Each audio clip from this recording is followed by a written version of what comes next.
সারা দেশে আপনাদের জেলা কমিটি উপজেলা কমিটির উদ্যোগে স্ব উদ্যোগে বৃক্ষরোপণ কর্মসূচি এবং এই পরিবেশ দিবস উপলক্ষে পরিবেশের জন্য এক সুন্দর পরিবেশ গড়ে তোলার জন্য আপনাদের ক্যাপাসিটির মধ্যে বিভিন্ন ধরনের উদ্যোগ গ্রহণ করতে পারেন।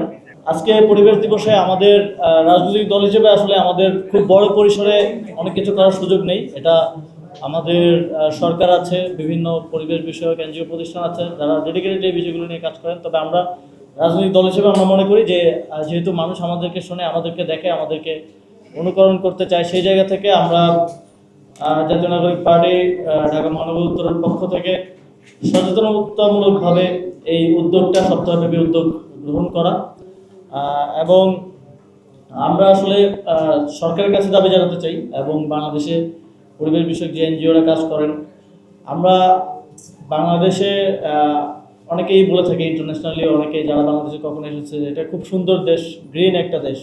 কিন্তু যখন আমরা স্ট্যাটিস্টিক্সের দিকে দেখি, আসলে যত দিন যাচ্ছে এই চিত্রটা আস্তে আস্তে বদলে যাচ্ছে এবং কমে যাচ্ছে। আমরা যখন ছোটবেলায় আমি নিজেও যখন পড়েছি, তখন আমরা যতটুকু বনায়ন ছিল আমাদের, এখন সেখান থেকে প্রতি বছরই কমে আসছে। এখন 10% বনভূমি আছে আমাদের, যেটা আসলে 25% থাকা উচিত। এবং আমাদের যেই জনসংখ্যার বৃদ্ধির সাথে এটা সম্পূর্ণভাবে বাড়ছে না, বরং কমছে। আমরা দেখেছি যে বর্তমানে যে সরকার আছে তারা নির্বাচনের আগে 25 কোটি বৃক্ষরোপণের একটা ইশতেহার তারা দিয়েছিল, কিন্তু এখন পর্যন্ত 4 মাস হয়ে গেল, আমরা এখন পর্যন্ত সেটার বাস্তবায়নের কোনো উদ্যোগ দেখতে পাইনি। 25 কোটি এটা অনেক বড় নাম্বার 5 বছরের হিসেবে। আশা করি যে তারা যথাযথ উদ্যোগ গ্রহণ করবে। এবং আমরা দেখি যে বিশেষ করে শহরগুলোতে বাংলাদেশে আমরা ঢাকা শহরের মধ্যে বসে পরিবেশ নিয়ে আলোচনা করছি, কিন্তু অনেক সময় মনে হয় ঢাকা শহরে যখন আমরা চলি, আপনারা সবাই যাতায়াত করেন বা থাকেন যারা, ঢাকা শহরের পরিবেশ একে অপরের প্রতিদ্বন্দ্বী বা শত্রুর মতো মনে হয়। কারণ শুধুমাত্র বৃক্ষ না, এর বাইরেও ময়লা আবর্জনা থেকে শুরু করে আমরা প্রায় দেখি দূষণের ইন্ডেক্সে আমরা সবসময় একদম পেছন দিক থেকে এগিয়ে থাকি আর কি, পেছন দিক থেকে ফার্স্ট সেকেন্ড থাকি। এবং বায়ু দূষণের ক্ষেত্রেও একই অবস্থা।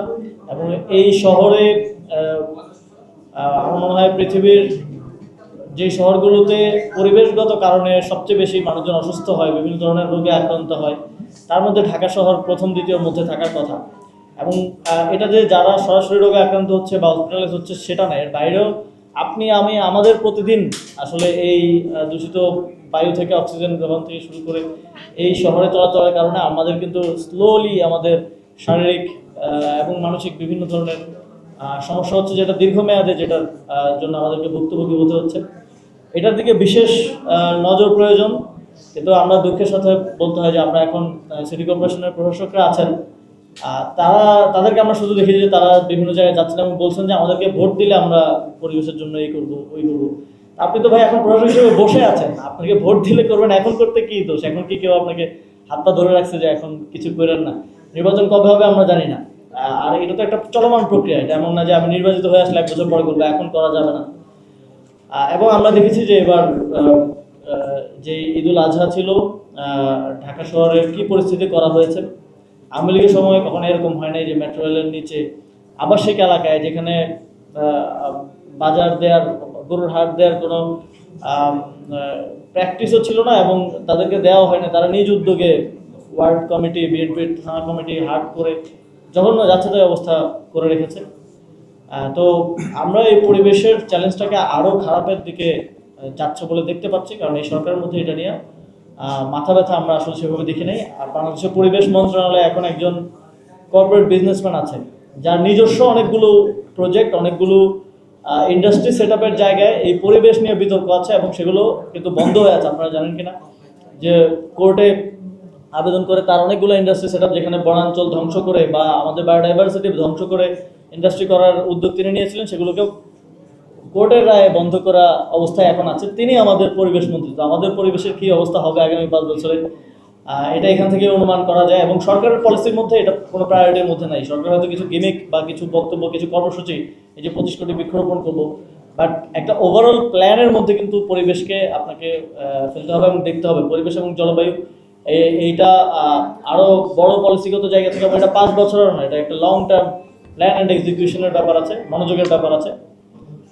সেটাতে আমরা আহ্বান জানাবো যে সরকার কাজ করবে, কারণ এই সরকার যদি কাজ না করে 5 বছর পরে যারা আসবে তাদের জন্য আরো বেশি লড়াইটা আরো কঠিন হয়ে যাবে। তো এটা এই কন্টিনিউয়াস প্রসেসের মধ্যে দিন দিন আরো খারাপের দিকে যেতে থাকবে।